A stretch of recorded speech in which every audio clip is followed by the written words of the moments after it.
Welcome back, Algebra 1. Today we're going to go over our 1-6 notes. We're going to learn how to solve and work with some compound inequalities. Okay. So now you know how to solve inequalities, how to graph them on a number line.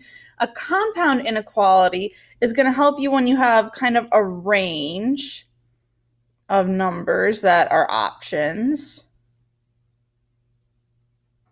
Okay. And if you think about a compound, so like a compound word is kind of when you combine two words, like do not is don't, and cannot is can't, stuff like that. We will is will. So a compound inequality is us combining two inequalities together. I'm trying not to write over my story. So two inequalities together. I should switch to black. Okay.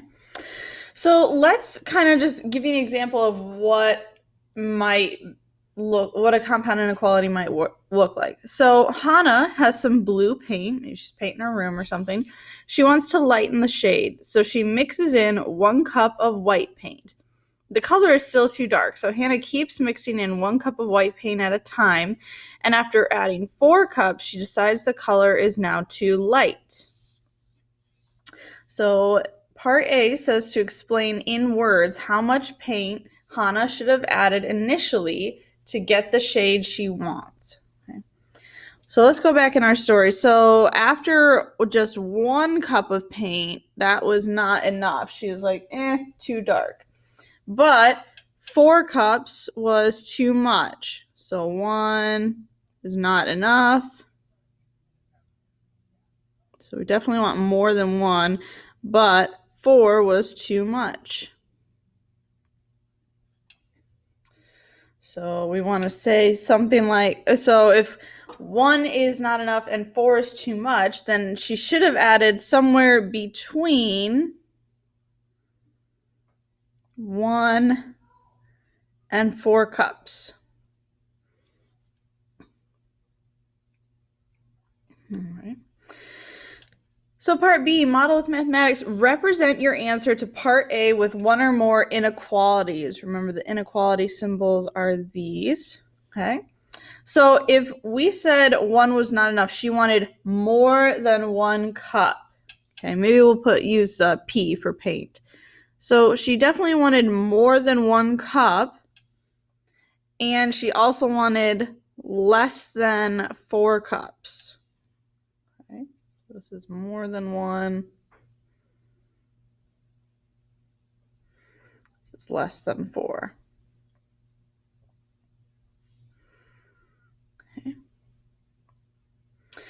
Part C, Hannah decides that she likes the shades of blue that appear between adding 1 cup and 4 cups of white paint.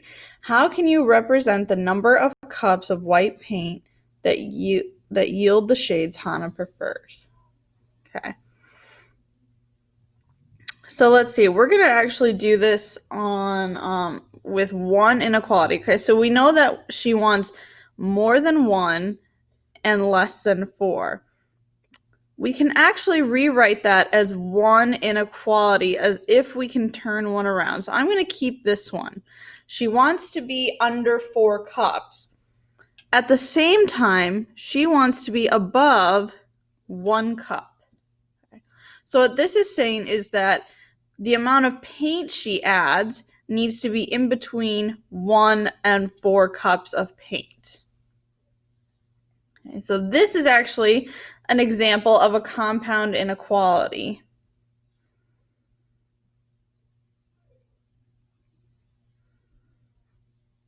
All right, it is 2 inequalities kind of smushed together. And here's what that might look like. So it says, if the solution to an inequality includes all the values in between 2 values, like our example here, how can you show that on a number line? So let's actually just go ahead and make our number line here. So Hannah wants to be in between 1 cup of paint and 4 cups of paint based on The symbols, I have the inequalities. I'm going to have open circles on both of them. And I'm going to shade in between. If you're doing shading, you can do it like this. You could also draw arrows. I think the shading's a little easier. It might make more sense. That anything in between these two numbers is acceptable for her. So let's jump to the back, and we're going to start connecting graphs with their compound inequalities. Okay. So here's our first example. Let's quick off to the side rewrite that these two symbols get open circles. These two symbols get filled in circles. Okay. We're going to write them as two separate inequalities, and then we're going to see if we can write them together as one compound inequality. And we'll use the variable x just because you guys are used to that. So let's start with, we've got this graph here. Okay, and let's start with this part. So this is saying that x should be greater than -2, okay? If you can't tell, it is shaded like darker here in between. They don't necessarily use arrows, and that's fine. You don't have to use arrows either, okay? So that's saying that x is greater than -2. X is also then less than or equal to, oops, not -6, sorry, 6. So x is somewhere in between -2 and 6, or it can be in between -2 and 6. So there's two ways you can write this. You could write this as x is greater than -2 and x is less than or equal to 6, which I guess I should have written it that way first. Another way you could write it is how we kind of wrote our example with Hannah, that x is in between -2 and 6. Okay. So all we did here to get this combined one, you notice that the x is less than or equal to 6. That's the exact same as here. To get this chunk, we just turned this inequality around. Okay, so this is a compound inequality. All right. Let's try a new one, okay? So this is one called an and, where it's like, and happens when you are in between stuff.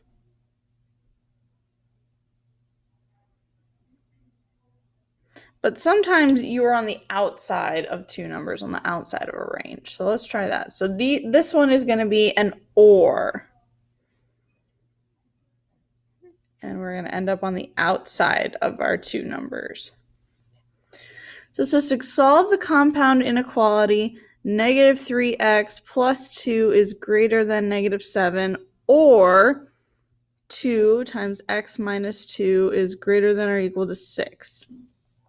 Now that does not mean, because there's an or, that you can pick which one you need to solve. Together they are a problem. You have to solve both, okay? I don't care what order you solve them in, but you are going to solve them both and graph them together on the same number line.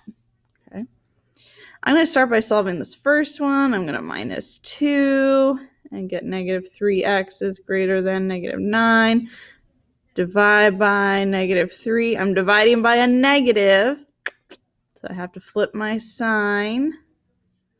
So I get that x is less than 3. With my other one, I'm going to distribute. I get 2x minus 4 is greater than or equal to 6. I'm going to add 4. 2x is greater than or equal to 10. So x is greater than or equal to 5.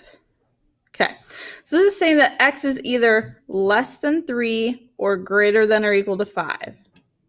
So let's get my number line here, and this time I need to have both numbers on my number line.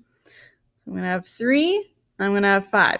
Make sure you actually put them in the correct order, not from left to right, but like 3 comes before 5, okay? On the 3, I will need an open circle, but on the 5, I will need a filled in circle. Okay, this one is not in between because it's saying that x should be less than 3, and less than 3 is on this side. And then x is greater than or equal to 5, so I'm going to be shading on this side. Okay, so this is another inequality. So this could happen with like food safety. Temperatures that are safe to consume foods at or keep foods at are above a certain temperature and below a certain temperature. So like your fridge has to be cold enough and your oven has to be hot enough to maintain food. Or if you think of like a buffet, they have to keep foods both cold or hot. But if it's somewhere in between, like room temperature meat is not safe. Okay, so in between is not safe. Right. How does representing a compound inequality solution on a graph, meaning the number line, help show the solution accurately? I think that it helps show the range of solutions. Remember, solutions are answers. So I think having that graph really helps you understand, okay, these numbers are my answers and these numbers are not my answers. I think we're going to stop here actually, and then you guys will finish these up tomorrow.